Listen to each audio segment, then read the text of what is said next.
என் அருமை உலகத்தமிழ் மக்களே, தாய்மார்களே, பெரியோர்களே, சிறார்களே, என் அருமை சீடர்களே, யோக நண்பர்களே, யோக விரும்பிகளே, உங்கள் அனைவருக்கும் என் இனிய காலை வணக்கம். கலைஞர் தொலைக்காட்சி நிகழ்ச்சியில் நலமுடன் வாழ என்னும் பிரிவில் அதிகாலை வேளையில் யோகாசனத்திற்கு மிக முக்கியத்துவம் கொடுக்கப்பட்டிருக்கின்றது. அதிகாலை வேளையில் இந்த ஆசனத்தை செய்துவிட்டால் அன்று முழுவதும் நமக்கு சுறுசுறுப்பாக இருக்கும்.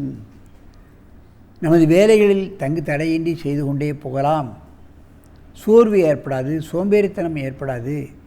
24 மணி நேரத்தில் நாம் 18 மணி நேரம் 20 மணி நேரம் கூட வேலை செய்தாலும் களைப்பு ஏற்படாது. அதுதான் இதில் என்னுடைய அனுபவம். ஆகவே மனிதனுக்கு நோயே வராமல் இருப்பதற்கு எந்த மெடிக்கல் ஸ்டோர்லையும் மருந்து தருவதில்லை. சாகாமல் இருப்பதற்கும் மருந்து தருவதில்லை. யோகம் ஒன்றுதான் மனிதனை நோயின்றி வாழவும் நினைத்த காலம் வரை வாழ்வதற்கான வழிமுறைகளையும் சொல்கிறது. அது விஞ்ஞான ரீதியாக சொல்கிறது. உலக மக்கள் எல்லோரும் விரும்புகிறார்கள். ஜாதி மத பேதமின்றி விரும்புகிறார்கள். செலவில்லாத ஒரு வைத்தியம், நமக்கு நாமே டாக்டராகக்கூடிய அற்புதமான பயிற்சி. அதைத்தான் நாம் தெரிந்து கொள்ள வேண்டும். அந்த நிலையில் இன்றைக்கு பாருங்கள், நமது அரங்கிற்கு நீங்கள் எல்லோரும் ஆச்சரியப்படுவீர்கள்.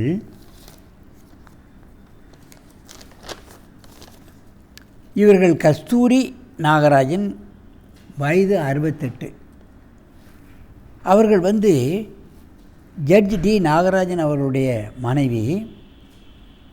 அந்த காலத்தில் அவரும் யோகாசனம் செய்தார்கள். இந்த அம்மையார் காலேஜ் ப்ரொஃபஸர், ரிட்டையர் ஆகிவிட்டார்கள். தங்கள் உடல் நலத்தை பேண வேண்டும் என்பதற்காக நமது பயிற்சிகள சாலைக்கு ஓராண்டுக்கு மேலாக வந்து கொண்டே இருக்கிறார்கள். காலையில் முதல் மாணவராக இங்கே ஆசனம் செய்வார்கள். மாலையிலும் செய்வார்கள். முடியாத நாட்களில் வீட்டிலும் செய்வார்கள். அவர்கள் எளிமையான ஆசனம், முட்டுவலி, வயது அதிகமாகிவிட்டு கொஞ்சம் சதை போட்டு விட்டாலே முட்டுவலி வந்துடும். இந்த முட்டுவலிக்கு ஒரே ஆசனம். முட்டுவலி வந்தால் அந்த ஆசனம் போட முடியாது. இங்கே உள்ள கம்பியை, ஜனகம்பியை பிடித்து கொண்டு அதில் உட்கார்ந்து எழுந்திருந்து முட்டுவலியை நீக்கி கொண்டிருக்கிறார்கள் அந்த வஜ்ராசனத்தின் மூலமாக. வஜ்ராசனம் ஒன்றே நமது முட்டுவலியை நீக்கிவிடும் எந்த வயதிலும். அவர்கள் உதாரணம். என் அருமை கஸ்தூரி அம்மா அவர்களே, நீங்கள் வஜ்ராசனத்தை அப்படியே போடுங்கள் பார்க்க. மெதுவாக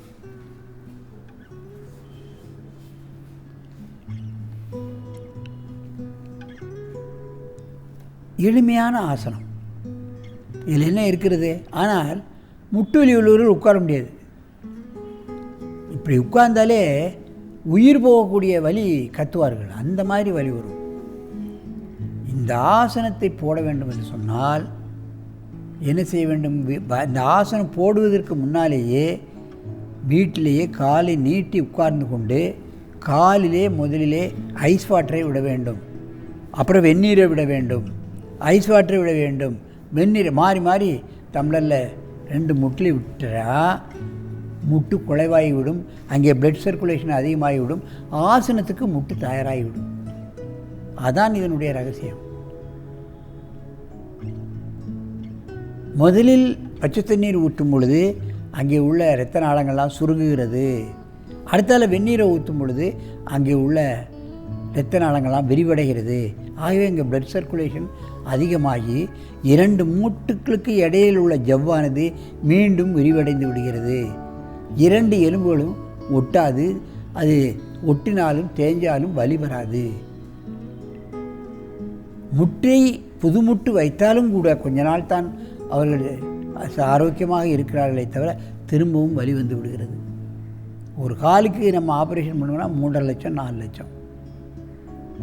எல்லோராலும் அதை ஏற்க முடியாதல்லவா? முட்டுவலி என்பது சாதாரணமாகிவிட்டது. இப்பொழுது நன்றாக மூச்சை இழுங்கள். கையை மேலே தூக்குங்கள். அப்படியே முன்ன குனிங்க. எவ்வளவு குனிய முடியுமோ குனிங்க. மகாமுத்ரா. கொஞ்ச நாள் இந்த வஜ்ராசனத்தில் உட்காந்துட்டு அப்புறம் இவங்களை மகாமுத்ரா செய்ய வைக்கணும். அப்போ தான் மற்ற ஆசனங்களுக்கு இந்த உடம்பு தயாராகும். மெதுவாக எழுந்திருங்கள்.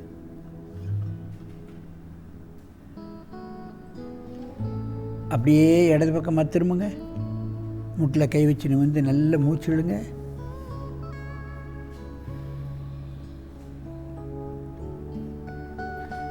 அப்படியே குனிஞ்சு கையை கீழே வச்சு பட்டைக்கு தூக்காமல் தரையை தொட முயற்சி.